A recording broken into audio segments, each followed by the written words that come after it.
مصلحا ومجددا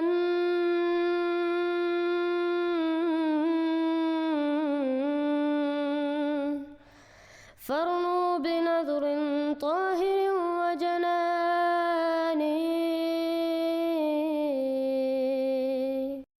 Assalamu Alaikum wa rahmatullahi wa barakatuhu. Alhamdulillah, with us today we have a really special guest, our beloved brother Chris Edwards from the United Kingdom. And today we will hear how he found the true Islam, Islam Ahmadiyya.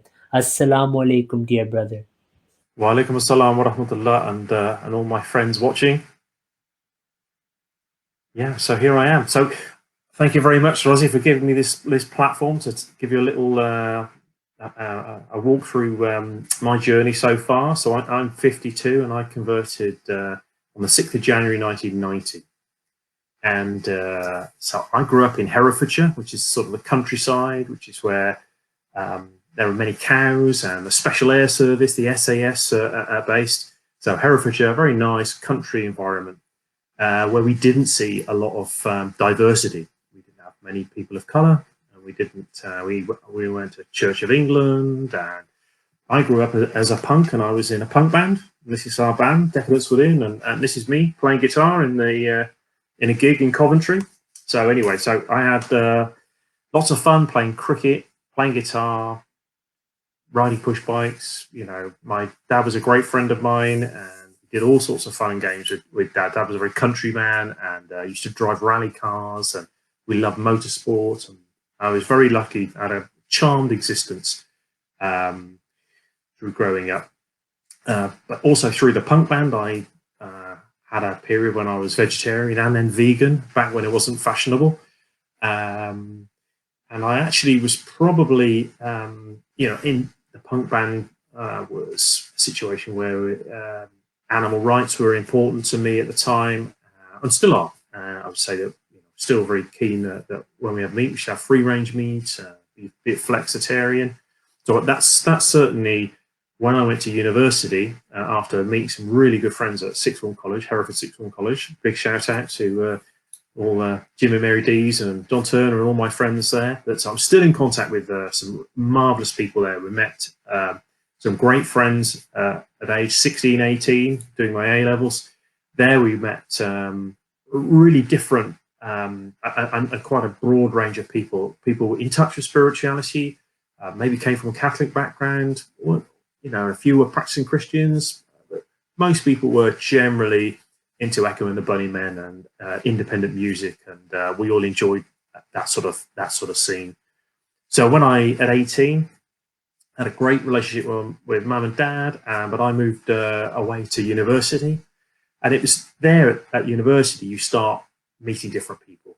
Now, I had a guitar, I was in a punk band, so I was put together with another guitar player, and we shared a room in the first year at university. And he was from Wales. He was Mark David Ford. He was from a Welsh brother, and he looked like Brian May out of Queen and played guitar like him, but he was a born-again Christian.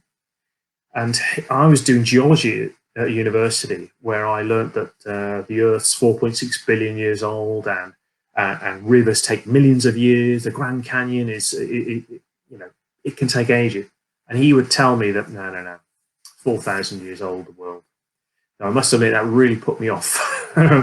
You know, his branch of Christianity, and I have to say it was didn't make a lot of sense to me. But at university, you get lots of opportunity to sit and talk and drink and chill out and discuss the world, put the world to rights. And so at that point, having been in a punk band and not being very religious at all, although my mother was a Christian, and we went to midnight mass, and she sort of coerced me to be a confirmed Christian. So at 13, I forget what the bribe was, but I did do the confirmation classes, and I did end up taking the bread and the wine, as you know, and walked away with the Bible, you know, as a result of that. So I had that history, but I'd never really been that practice. And then certainly as I grew up, I was not religious at all. So anyway, to get to university, then suddenly you start meeting people. And that was the first time. So Bristol was quite a city of people of colour. It's got, you know, it was been in the news recently with toppling slavery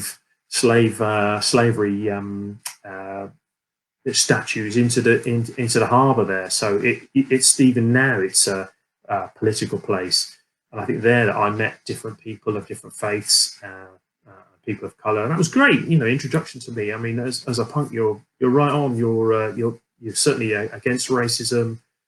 You know, trying to fight racism on that side of things. So that led me to sort of find other people. I met people of different faiths. So I met Muslim, and then through the second and third year, that's when I started to read books, and I'd stumbled across some books that are from society in the library, and it was there that I was started reading these books. I was always a person, and a thing for any young person that's revising, I used to do 40-minute work and 20-minute break, and in that 20-minute break, you should try and do something quite different. And that's where I would put my geology books and chemistry books to one side, and then 20 minutes I would, you know, pick some other books. And it was through there that I started reading books around the Muslim Association.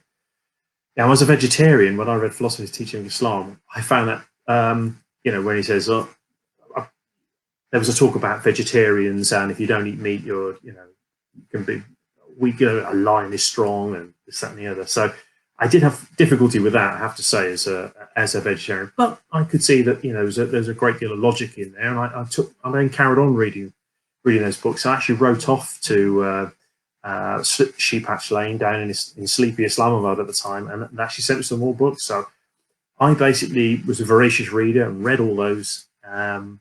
And I think I first went to Jalsa Salah in 1989.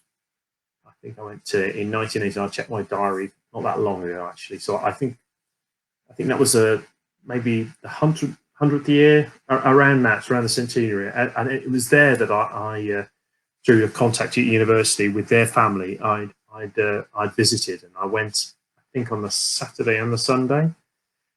Very interesting experience going to Jalsa as someone that at the time wasn't very religious, but could see the attraction of it. I mean, my problem is that I could see that not drinking and living a good life was a sensible option. You weren't going to get done for drink driving. That was they were all positive things that you were going to do. You know, do good things, don't steal, don't kill people. Wow, what's to argue about? So it seemed quite a logical thing. The only problem is I didn't believe in God, which is a bit of a stumbling block if you want to join a faith group. But a friend who was a Muslim at the time that said, look, you know, as you grow up, everyone's got to have some sort of test. You know? And as a scientist, I could see that I needed to take that set of rules and test it. So I thought, well, I'd examine other faiths, and I thought that logically Islam seemed to be quite a logical one for me. So along that way, I thought at some point you've got to, like tuning a radio, you know, you can only when the radio waves are all around us, can't really see them till we tune the radio. Oh, there the radio station appears, and I think faith's a bit like that. Sometimes if you go looking to tune yourself, you know, and find a faith, then you can be tuned into it and pick up on it. And I think some of it is you have to put a step forward, and you know, we know that Allah, you know, says, if you take one step to me, I'll come running to you. And that's certainly what happened to me. I said to myself, I could see that the Ahmadiyya Muslim Association was sensible and logical and delightful and friendly and, you know, amazing. And I think that's what I would do. But going back to 1989 Jalsa, Fourth Khalifa was, you know, giving one of his long speeches, but it was recounting. We had the headphones on, and there, Khalil Rahman, bless his heart, he was giving the speech, and I was sat with the African guys and people from all over the world. You know, we're all plugged into these, no wireless mics in those days. It was all wired things. So someone would walk past, one of the water carriers would kick the headphones up. We'd all go, no, we can't hear. And so it was great fun. You know, I have to say, you know, it's quite an eye opener to me seeing people from all over the world. And we were lucky being English speakers because we were given pole position. You know, it was right there, and you're getting to see all of that. So it's fabulous. But and again, you know, that seeing everyone getting all that emotion and people naraz and all this sort of stuff, it took me a little while to understand it.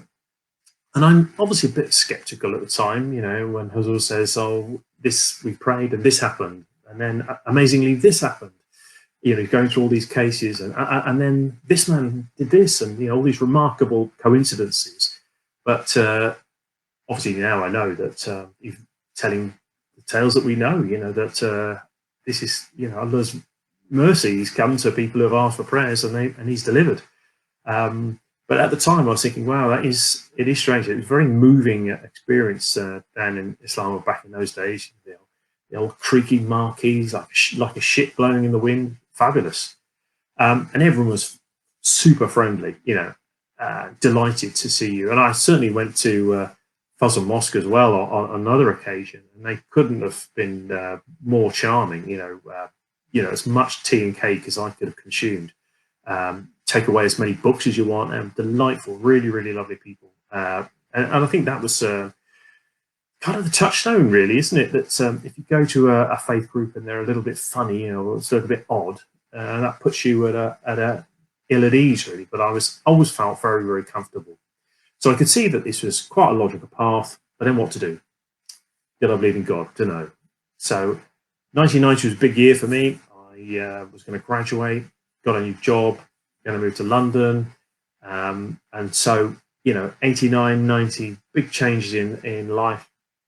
And so basically on the 6th of January 1990, I met the fourth Khalifa, Khalifa Rabbi, may Allah, you know, grant him the fabulous status in heaven. Anyway, is in his office, and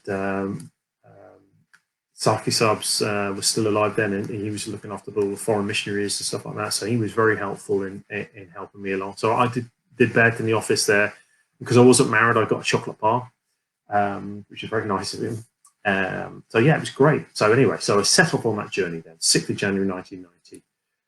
And I got to Ramadan, which I think was in May back then, and still very, very green to it. I had my tape of how to offer prayers. I put the tape in and try and understand how I needed to do stuff. Busy reading. I basically stopped drinking 31st of December 1989. So out with all my friends at Hereford from college for one last drink, and you know, lots of fun. But you know, drew a line on the 1st of January 1990. So well, this is my line. So I wasn't vegetarian, so I wasn't eating pork anyway, and the drink had gone, and all the fun and games that were come to a bit of a stop. But it's still, you know, plenty of fun, as you are, right? So basically, 6th of January 1990, signed the Bennett form, and that was it. I was going to come in, and the plan really was to do 2-year empirical experiment. So live the life of a Muslim and see how you get on. And if after 2 years, you know, have a bit of a checkpoint, you know, which you should do. You know, there's a project, any project you would do, you would. I mean, Google, they do 6-month projects on, we're going to try this, try that, and then have a review at the end of it. So that was my plan, really. You know, give it 2 years and see how I got on. Well, within 3 months, it was clear that, you know, like I was praying, and I was getting my radio was being tuned in, and I was it was definitely going well. And I have to say that you know, I got a great job.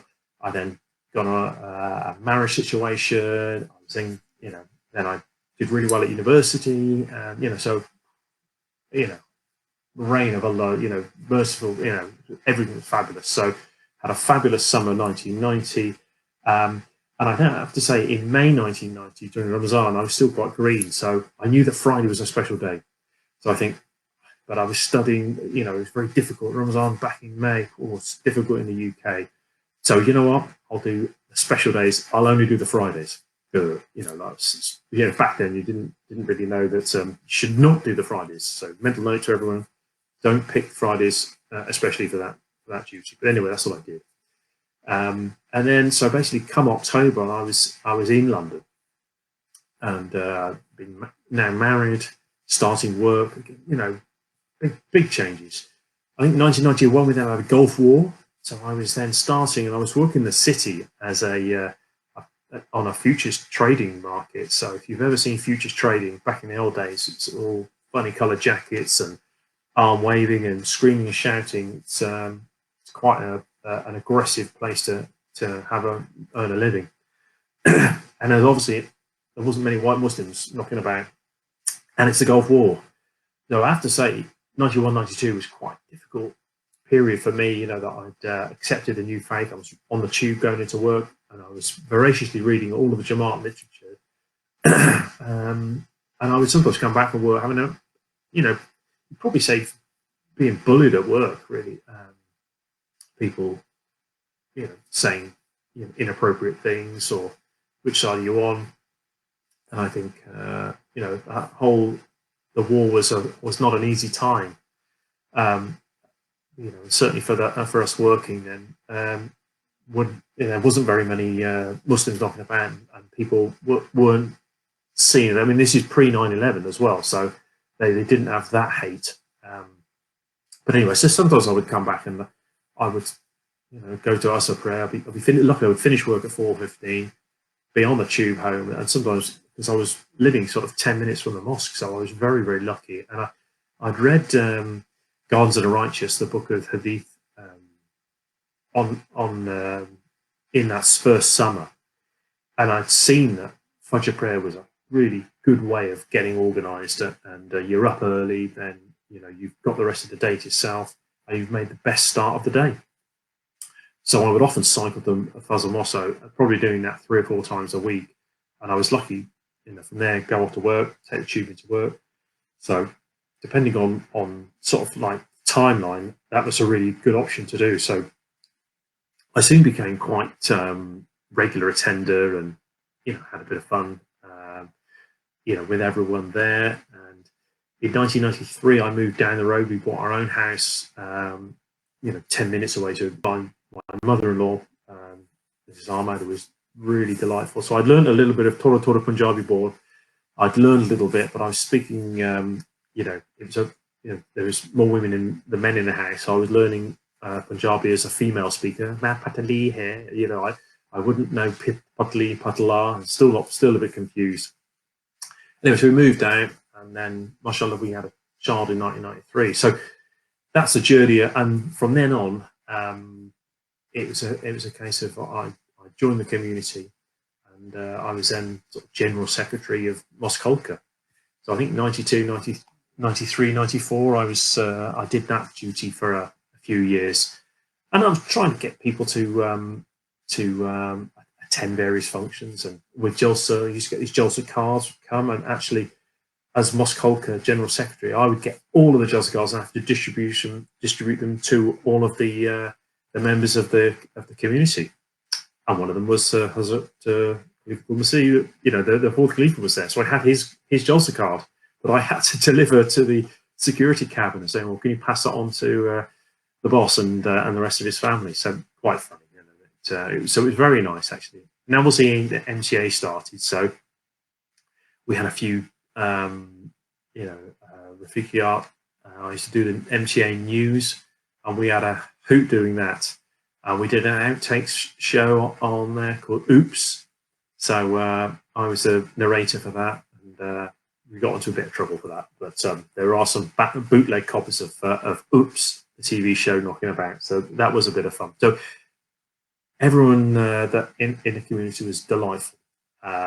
You know, everyone was very welcoming, and I think, to my mind, I mean, I met a few people on the tube that'd say, "Oh, look, we're reading some book there that looks like a Quran or something like that." I was reading it, and the guy said, "Oh, where do you go to pray?" I said, "I go to the Mosque of Hafiz." Oh, you know, and I said, "Well, why?" You know, that was my first taste of people having issues with us, and I could never really understand it. Really, to my mind, it's the test is what are the people like, and the proof is in the pudding.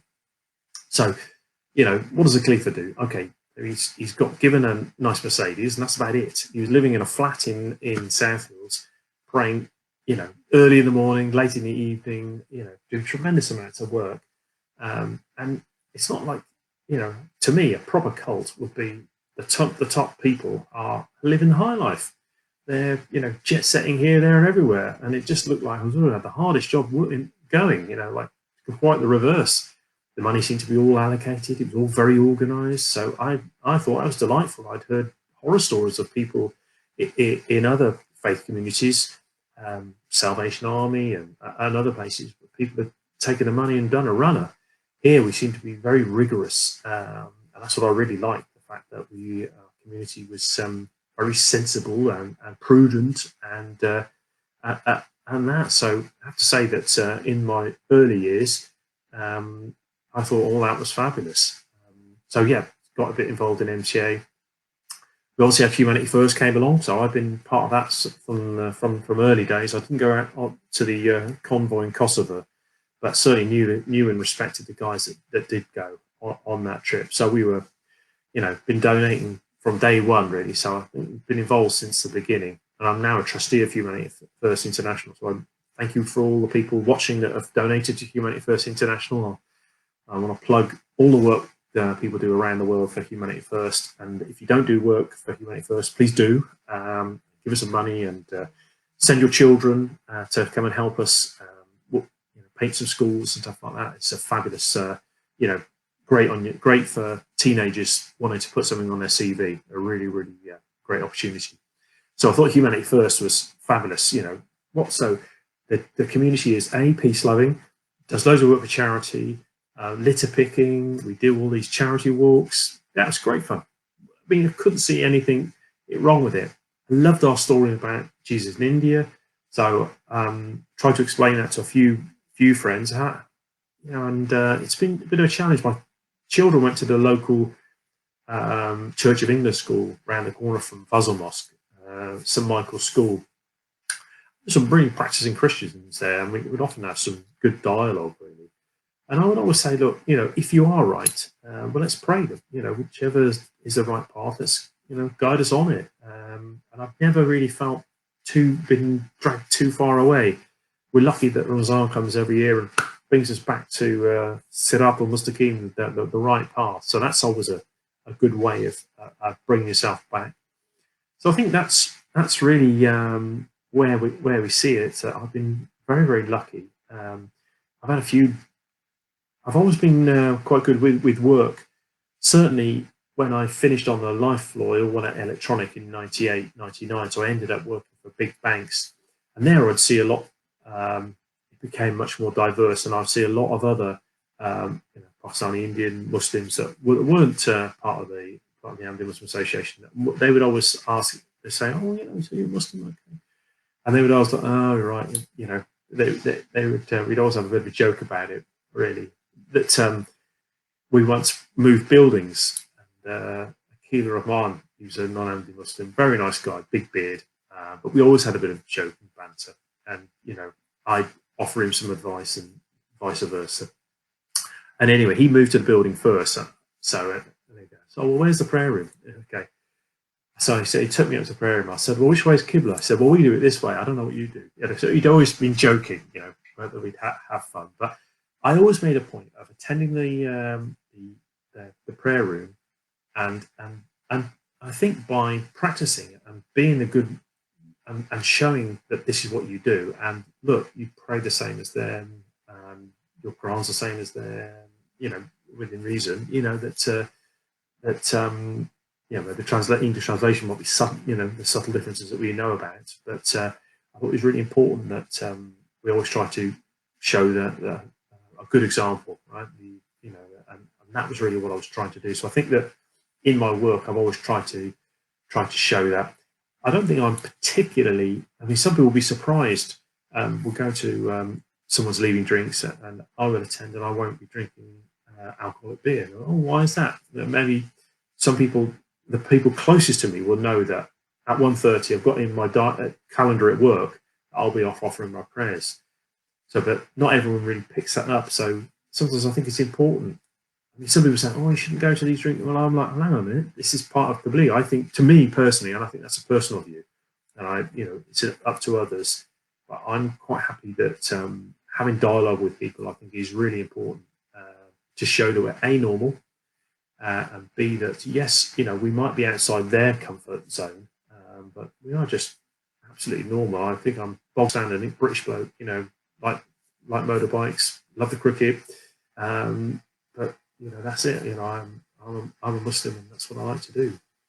But I think that I do worry a little bit sometimes in all communities, and even the Ahmadi Muslim Association. Sometimes we are in that little bit of a bubble. I think it's important that we try and break down, and we try and engage with our local communities. So I know we do that really well, and I think I really urge people to be, make friends with the people in the schools, and just show that we're just absolutely normal, because the whole thing of Islamophobia is just ignorance and lack of education, really.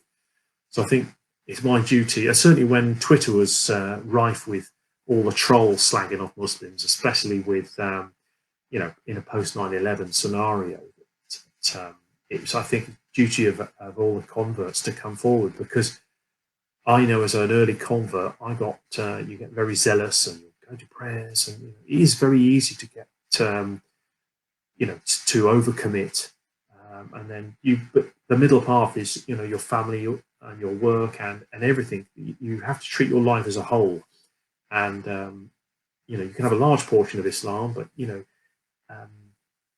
there are other people that maybe people got in with the wrong guys, and they totally dedicated all of their life and ended up doing this sort of fundamental route. And I can see how that could happen.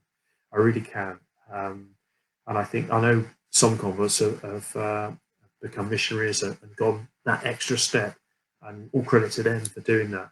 So I pulled back a little bit, and I'm really happy. And I think as converts, we sometimes concentrate. There's a lot of pressure on converts, and actually being a Muslim and offering your prayers and keeping the fast and doing the good stuff, it's actually quite hard work. So it's important to keep that going and make sure that you can be the best that you can be.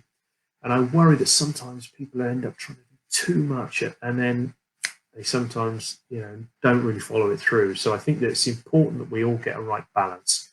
Balance is everything. So it's important to keep that middle path. That's my words of wisdom, 52. But there we go. So I think that's a little bit of a positive history of where I am. Like I say, I'm very involved in Humanity First. Also, big fan of Voice of Islam, so do check us out on Voice of Islam as well. So we a radio station that is global, based in the UK, and we're doing lots of good stuff there. So big shout out to all the team there that are doing fabulous work. So I've been lucky involved in. I'm a technologist, so I've been able to help with some ideas there. And Rafiki Emir UK has been a great friend from the early days of MTA. So he knows me, and we have a great relationship on some of those projects. I'm very lucky that I've been able to help along the way. And I've been on MTA and done bits and pieces, and had lots of fun along the way. So I've been really a real blessed life so far, and long may it continue. I was also lucky enough to meet Mr. Orchard as well, and go on the marathon walks with him, and fabulous to be part of some of those sort of those champions of our community, and see how they ran. I remember Orchard Saab very early on, when Paul Khalifa would go to Norway and give us khutbahs, and we didn't have so Orchard Saab would do the Friday sermon, and it was then I remember him saying that if you've got any fasts that you've missed, make them up now. And I think Christmas 91, Christmas 90, I made up some fasts then, because I then realised that through his khutbah, I was able to do that. So I was very lucky to have a convert as a missionary in Bishop Orchard, giving the khutbah and giving us great advice. So everyone's been an absolute delight to do that. I recommend it to all those waverers. I know that it's very difficult. I think sometimes, certainly with the trolls on Twitter, it's been quite hard work, I think. And everyone gets a little bit defensive on Twitter, and fight. And I think to myself, well, actually, sometimes, everyone's entitled to their opinion. And sometimes I say, look, if the Ahmadiyya Muslim Association wasn't, God forbid, was amiss, then I think by now the house would have come crumbling down. And to me, that's kind of the acid test, really. Are we supported by a good large population? Does God support us? To me, it's pretty obvious that we're doing okay, thanks very much, and that's probably as good a reason as any to carry on as we are, really. and those people are sniping on the edges. I feel a bit sorry for them, really, and I know that people who have left the community, you know, and I know some people I've had personal relationship have left, and I do feel sorry that they're living their lives doing what their different path, and it's a shame for them. But I wish them well in their path, and it's not for me. I'm very happy here, and would urge others to come and look. So Rosie, I think that's me. I've rushed through it a little bit, but that's the main bits and pieces, nuts and bolts of life. Jazakallah, dear brother, really inspiring. I just wanted to ask if you can share maybe some memories you've had with Hazrat Mirza Tahir Ahmad, may Allah be pleased with him, as you've been a part of many mulaqats which still air on MT till today. So if you can share some of your experiences, how you would find all those guests that you would bring, whether you're friends, if you can give some details on that. Yeah. So I was because I lived down the road. Actually, there was the English Mullah program started quite quickly, and Paul Khalifa was great person to be part of. Gosh, like what a lucky opportunity. So Imam Rashid, the head Imam of London, would be often ringing me Sunday. Gosh, we've had a sort of cancellation. Someone's not turned up. Can you come? Like, okay, drop everything. And I think my big shout out to my wife here, because she would often be looking after the kids for another hour while I'd disappear. We'd cancel all the plans, and I'd rush off and do that. And one of the challenges was that because I'd read all of the English books I'd read, so it was 94, 95, I think we started doing this, and I'd read all the books, maybe 93 onwards. So I'd read all the books. I'd run out of questions. I didn't have any pertinent questions, because I'm trying to, as you see, I've made things as simple as possible, trying to make simple decisions, so you understand that I get all the understanding from of the faith perspective. And this is where we are. Right, I'm signed up. I'm happy. No further questions, Your Honour. I'm in. So then you go there and you're like, what questions have you got? I thought, oh gosh, I often didn't have any religious questions per se, because I was like, yeah, whatever you got, I'm in. So I would always end up trying to make a bit of a joke, or trying to talk about some sort of science. Khalifatul Rabi and I, we both enjoyed rocks, and he was off to Norway, so he asked me to read a geological book once, so I gave some notes back. So anyway, so I would often talk politics or something like that. So that was one of my challenges. It was going into a question and answer session where Hazur would walk in, this aura around him. It was amazing to try and get some of that. It all smelt fabulous, looked immaculate, was great fun, and great humour as well. And then it became that, okay, find some more guests, right? You've got to get some guests. So a dear friend of mine, Pavel Pinkova, who was really he's passed away sadly. So do remember Pavel Pinkova in your prayers, everyone. He's a delightful guy. His brother won a Oscar for worked at Pixar. And his father was a fabulous, a polymath, a Czech polymath, so a really intelligent guy. So he came along. So it's very nice to introduce to some of these friends of mine. Jim Dees and John Turner, I believe, came. Some good friends from Hereford College, and so I did manage to bring quite a lot of my friends along. Not all of them, would agree with Hazur, because obviously people are, sometimes it's difficult. You're in a rut, or you're in your life. It's kind of difficult to see other people's perspectives, but they could understand that Hazur definitely had something special. So it was very, very nice to spend a lot of time. I probably had, upwards of 15 appearances, maybe more. I mean, I often, if you look at the photo, I look, I'm very young, Harry Potter glasses before Harry Potter. And often people will text me today, oh, you're on MTA with Hazur. It's like, it was great. I have to say, I learned so much from being part of that, actually. And actually, the Urdu class as well, I nearly was a part of that, but it was quite a commitment. And with work, I was able to do it. So I could have been part of that, and I regret that I wasn't. We did try and do an English class, MTA UK did 30 hours of an English class that was quite fun, but it never got aired, unfortunately. But there'll be some tape somewhere of that. But I was very, very lucky. And I actually got to, because I would go to Fajr quite a lot, I would often see Hazur. And then sometimes it'd be a case of I then got in with security guards, and they're like, "Well, Hazur's going for the walk. Do you want to come for the walk?" Yeah, fine. So I would actually get in with the security guards, and we'd go up to the Gulf and walk along Wimbledon Common. And Hazur would feed the ducks, and we'd crack a few jokes. So I definitely shared a few. I've got a selection of good, clean jokes that I was able to deliver to Hazur, and we had a bit of fun, really. So yeah, I was very, very lucky.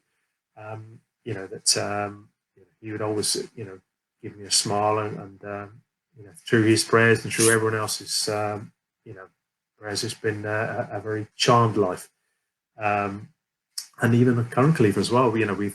I was, before Jonathan Butterworth, I was part of the new converts arrangement. So I was able to sort of talk with him about that as well.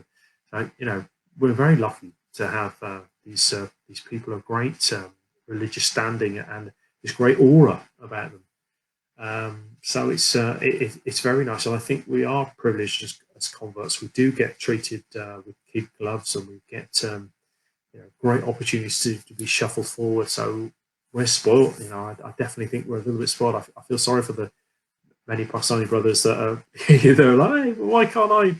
But anyway, so we're very lucky. So yes, I definitely had my lifetime's share of those meetings, and they were great because I was lucky in the position that you could ask us a question, if he'd go off on some crazy tangent. Sometimes I say, look, this is my question, and I was able to ask him again, and he would go off and answer that. But some of the tangents he'd go off on was amazing, and he'd end up asking the question you should have asked, which was his great skill. And those wider question and answer sessions in Mahmood Hall with everyone, wow, they were some amazing, packed audience.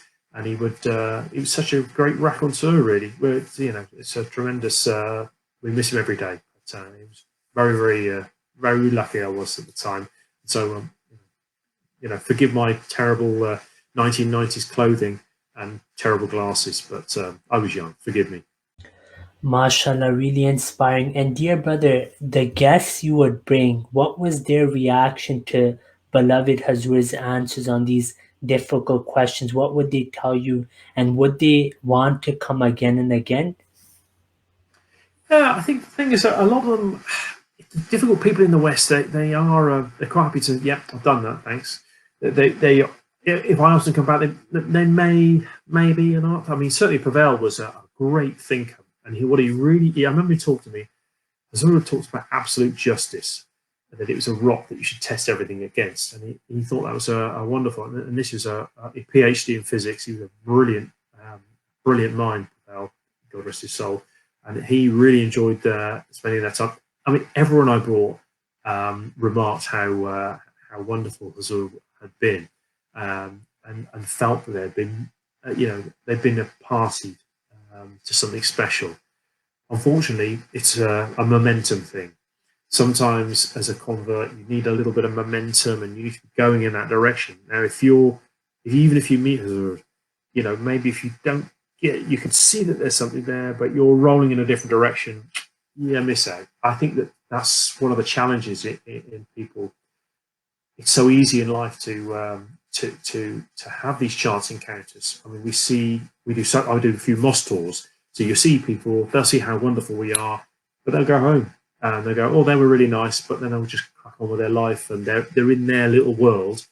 They're in their bubble, and takes a little bit extra. So I think sometimes, it's those personal relationships that bring people even closer to us. And I think that's one of how do we get people to really stick and come in droves? I think that's one of the challenges. But, we've been through a pandemic. People are coming to, seeing more of faith, and maybe that's the way. But I think, sometimes it takes quite a jolt to get people to come a little bit more, but we're very lucky that we've got Khalifa in the UK, and he's so Khalifa is so open. Really, you get so much access really at various events. So we're very, very lucky here in the UK, and obviously broken-hearted when he's overseas, but it's a shared resource. So we're very lucky.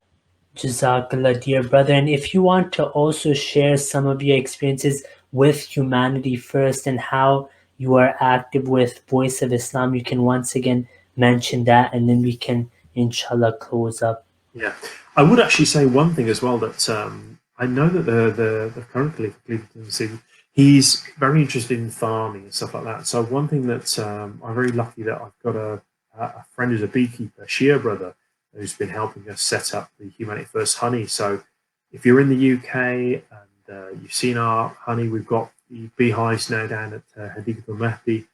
So I asked Azur, and we've got permission to set up Ahmadiyya Muslim Beekeepers Association. And so basically we've got some hives that are run by our Shia brother down there, and we sell the honey on the Humanity First website. Unfortunately, the pandemic's meant, so a couple of years ago we were at 300 jars and sell a lot in some of our meetings, our ijtimars and our conventions.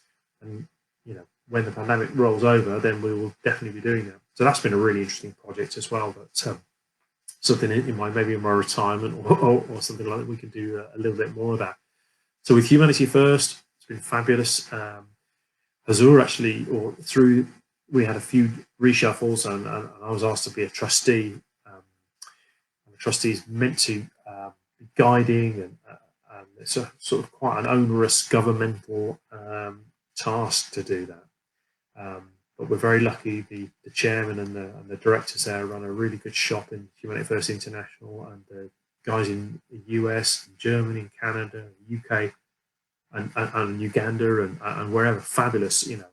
I really would urge, and I do think it's a form of spreading the message. Really, I think that sometimes there's the belief stores on the street serve a purpose. I also think that just doing good work and others seeing you do that good work is also a great way of doing it. And it may be a slower burn if someone sees that you're doing this work and this is what's involved.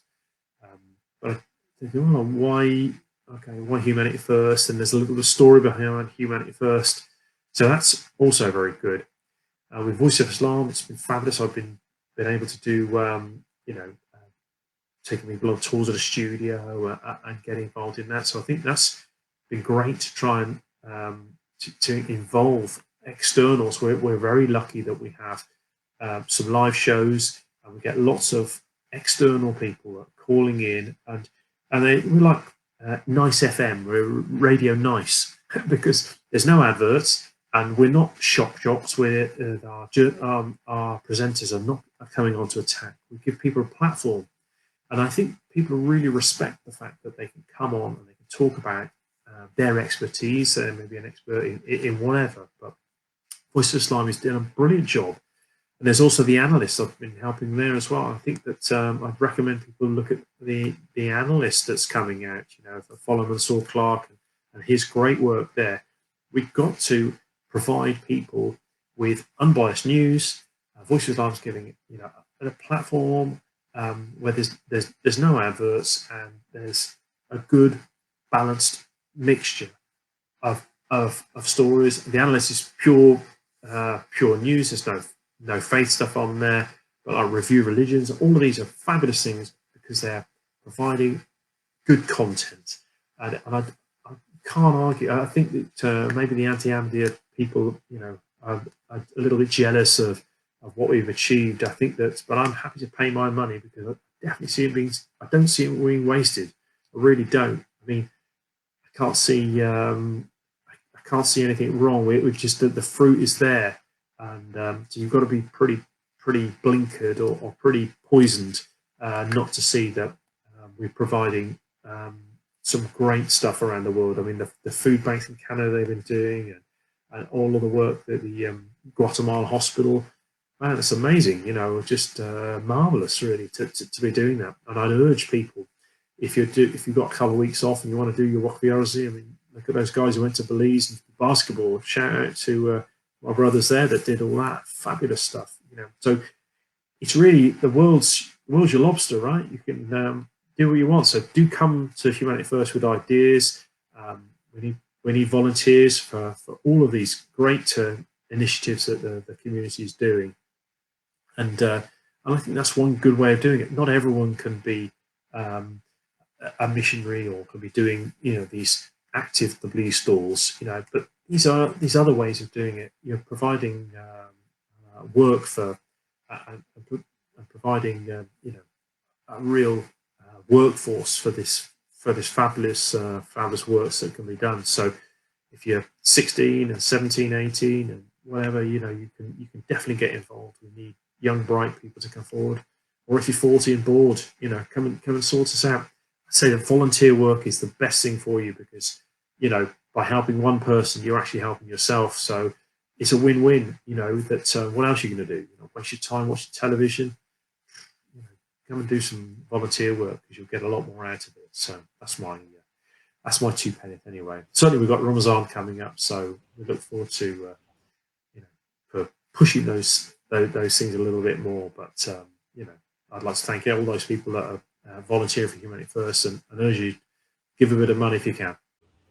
Jazakallah, dear brother, really inspiring story today. We thank you for your time and pray for all non-Ahmadi viewers that Allah the Almighty enables them to also recognize the Imam of the age. And once again, dear brother, we thank you for your time. Jazakallah. And if I would say this, if anyone's got any questions and they are worried, then feel free to reach out to me. I'm quite happy to take direct questions and from. I used to, on Twitter talk to a troll a day, so I'm happy to take a few trolls off your hands. But I mean, like I say, mine's a very simple recipe: pray, work hard, and everything will be cool. Inshallah. Jazakallah, dear brother, for your time today. May Allah the Almighty bless you and continue to enable you to serve this divine community. Assalamu Alaikum wa rahmatullah. Wa alaikum assalam. If you have not yet subscribed, make sure to subscribe and click on the bell icon so you can get notifications for every new video. Also make sure to like and comment on the video and follow on Twitter and Instagram.